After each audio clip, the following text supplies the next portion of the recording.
The metals clinked softly against one another as the old veteran placed them carefully into a small velvet box, his hands trembling not from weakness, but from reverence.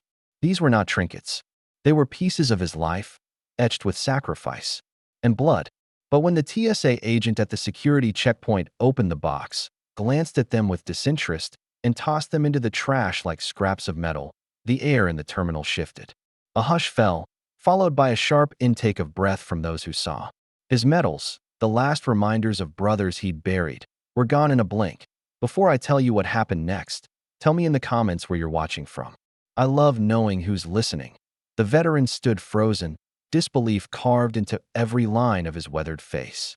Memories surged, the jungle humidity of Vietnam, the choking sandstorms of Iraq, the cries of men who never came home. His medals weren't just his. They belonged to all of them, and now discarded. A security line full of strangers looked on in uneasy silence, some shifting, some glaring at the TSA agent, but no one dared to move. The veteran whispered, almost to himself, "They died for those." He thought that would be the end of it. A quiet humiliation swallowed whole. But fate had other plans. Just 10 minutes later, the sliding doors at the terminal's far end opened, and in walked a group of Pentagon officials, their polished shoes striking the floor in unison, their presence heavy and commanding.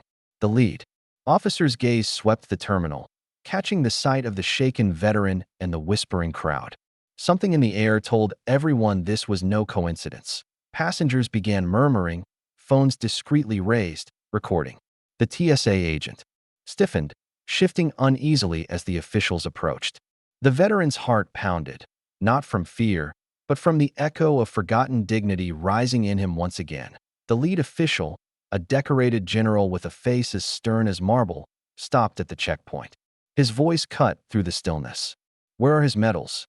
The TSA agent hesitated, stammering excuses about protocol and security risks. But the general didn't flinch. He turned to his aides, giving a single sharp nod. In an instant, uniformed personnel moved, swift, coordinated, like a tide rolling in. Trash bins were overturned, searched with urgency. The crowd leaned forward, breaths held, as one aide reached deep into the discarded pile and pulled out the small velvet box, smudged but intact. The general took it in both hands, brushing it gently before kneeling before the veteran. Kneeling, in the middle of a busy airport, gasps rippled through the crowd. "Sir," he said firmly, his voice resonating with the weight of every soldier who had ever saluted the flag. "On behalf of the Pentagon, your medals will never touch the ground again." The veteran's eyes burned, his throat tight. He had prepared himself for mockery, for invisibility. Instead, he found a nation bowing in silence.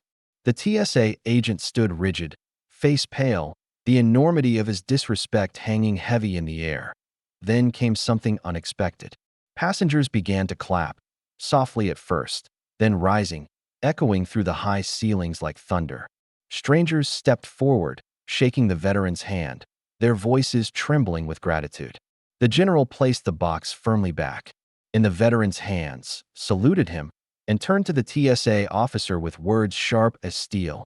"You shut down this man's honor. We shut down this airport until it is restored." And with that, the checkpoint closed. Flights delayed, schedules disrupted, but no one in that terminal dared to complain. They had witnessed something far greater than inconvenience, because kindness doesn't vanish. It waits, and it finds its way back.